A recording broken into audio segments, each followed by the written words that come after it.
হাওড়ায় লরির ধাক্কায় কর্তব্যরত এক ট্রাফিক পুলিশের হোমগার্ডের মৃত্যু। নিহত ট্রাফিক পুলিশের নাম সোমনাথ রায়।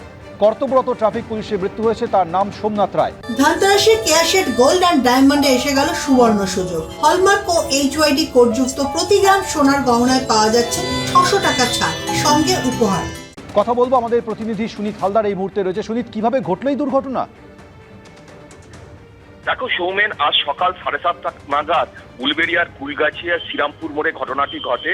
যেটা জানা গেছে, উলবেড়িয়া ট্রাফিক যে গার্ড আছে সেখানে সোমনাথ রায় নামে একজন ট্রাফিকের হোমগার্ড সে কাজ করত এবং আজ সকালে তার পোস্টিং ছিল ঠিক ওই শ্রীরামপুর মোড়েতে, সে ডিউটি করছিল। হঠাৎই একটা কোলাঘাটমুখী লরি সোজা নিয়ন্ত্রণ হারিয়ে তাকে কার্যত পিষে দেয় এবং সঙ্গে সঙ্গে স্থানীয় বাসিন্দারা ছুটে আসে। তাকে উদ্ধার করে যখন উলবেড়িয়া মহকুমা হাসপাতালে নিয়ে যায়, সেখানে চিকিৎসক তাকে মৃত বলে ঘোষণা করে। এই ঘটনায় গোটা এলাকায় কার্যত শোকের ছায়া নেমে এসেছে এবং পুলিশ মহলেও শোকের ছায়া নেমে এসেছে। যেটা জানা গেছে যে বেপরোয়া গতিতে কোলাঘাটমুখী যে লরিটি যাচ্ছিল সেটাই কিন্তু এই সোমনাথ রায়কে পিষে দেয়। পুলিশের পক্ষ থেকে সিসিটিভি ফুটেজ সংগ্রহ করে ওই লরিকে আইডেন্টিফাই করার চেষ্টা করছে এবং চালককে গ্রেপ্তার করার চেষ্টা করা হচ্ছে বলে হাওড়া জেলা গ্রামীণ পুলিশ থেকে জানানো হয়েছে। তবে যেভাবে এই ঘটনাটি ঘটেছে তাতে কিন্তু কার্যত শোকস্তব্ধ পুলিশ কর্মচারীরা। ধন্যবাদ সুনীত। বিচারের দাবিতে জুনিয়র ডাক্তারদের অনশনের আজ 14 দিন। পরবর্তী কি পদক্ষেপ হবে, কোন পথে মিলবে সমাধান, তা ঠিক করতে আজ সিনিয়র ডাক্তারদের সঙ্গে বৈঠকে বসছেন জুনিয়র ডাক্তাররা। এই মুহূর্তে আপনাদের সরাসরি নিয়ে যাব অনশন মঞ্চের সামনে। আমাদের প্রতিনিধি শিবাশিস মৌলিক রয়েছে। শিবাশিস, আজ সিনিয়র ডাক্তারদের সঙ্গে জুনিয়র ডাক্তাররা বৈঠক করতে চলেছেন। মূলত কোন বিষয়ে আলোচনা করবেন, কোন পথে মিলবে সমাধান, এটাই তো এই মুহূর্তে গুরুত্বপূর্ণ প্রশ্ন। সৌমেন, এই মুহূর্তে আমি দাঁড়িয়ে রয়েছি অবস্থান অনশন মঞ্চে ধর্মতলা। জুনিয়র চিকিৎসকদের এখানে 301 ঘন্টা অতিবাহিত হয়ে গেল। 301 ঘন্টা ধরে তারা অনশন চালিয়ে যাচ্ছেন এবং প্রথমেই তোমায় বোর্ডটা দেখিয়ে নিই।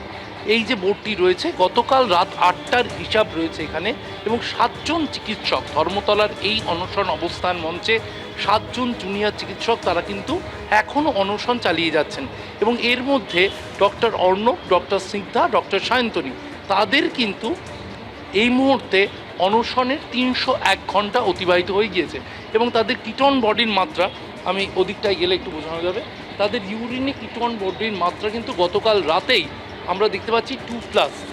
ফলে সেই জায়গায় তারা কিন্তু বেশ আশঙ্কাজনক জায়গায় রয়েছেন, তাদের নিয়ে চিন্তায় রয়েছেন WBZDF-এর যারা সদস্য তারা।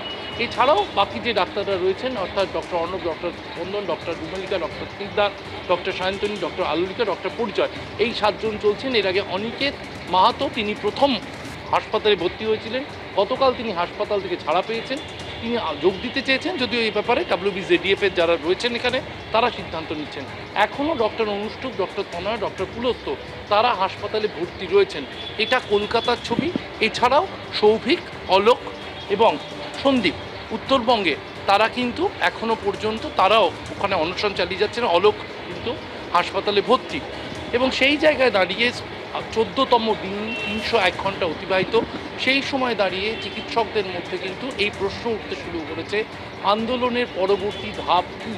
অনশনে যারা বসে রয়েছেন তাদের জীবনের ঝুঁকি নিয়ে তারা অনশন চালিয়ে চলে যাচ্ছেন, কিন্তু এই আন্দোলনের পরবর্তী রূপরেখা কী হবে? এবং সেই কারণেই যে বিষয়টা বারবার উঠে আসছে, সিনিয়র চিকিৎসকরা তারা জুনিয়র চিকিৎসকদের কথা বলার সময় বলছেন যে তারা অভিভাবক হিসেবে কথা বলছেন। সেই জায়গায় দাঁড়িয়ে আজকে সেই সিনিয়র চিকিৎসকরা তাদের সঙ্গে কিন্তু জুনিয়র চিকিৎসকরা তারা আরও একবার আলোচনায় বসবেন এবং WBZDF-এর যে সদস্যরা তারা মূলত সিনিয়র চিকিৎসকদের একাধিক সংগঠনের সদস্যদের সঙ্গে তারা বৈঠকে বসবেন এবং সেখানে তারা আলোচনা করবেন যে আন্দোলনের পরবর্তী ধাপ কী হতে চলেছে। কারণ এভাবেই তারা অনশন চালিয়ে যাবেন নাকি পাশাপাশি তারা অন্য কোনো পথ নেবেন। ঠিক যেমনটা আমরা দেখেছিলাম, রাজভবন অভিযান করেছিলেন কয়েকদিন আগে WBZDF-এর সদস্যরা সোমবার, এবং তার পাশাপাশি তারা সেক্ষেত্রে রাজ্য সরকারের উপর পাশাপাশি চাপ বাড়াতে অন্য কোনো কৌশল নেবেন কি না, অন্য কোনো আলোচনার পথ তারা খুঁজে নেবেন কি না, সেই জায়গাটা কিন্তু প্রশ্ন উঠছে। কারণ অনশন যেভাবে তারা চালিয়ে যাচ্ছেন তাতে একের পর এক দিন পেরিয়ে যাচ্ছে, তাদের সহযোদ্ধাদের ঝুঁকি নিয়ে ফেলছেন তারা, কিন্তু প্রশ্ন উঠছে সমাধান কোন পথে, এবং সেই সমাধানের পথটা খোঁজার জন্য হয়তো সিনিয়রদের সঙ্গে আজকে বৈঠকে বসবেন জুনিয়র চিকিৎসকরা। আলোচনা হবে একাধিক বিষয়। সৌমেন।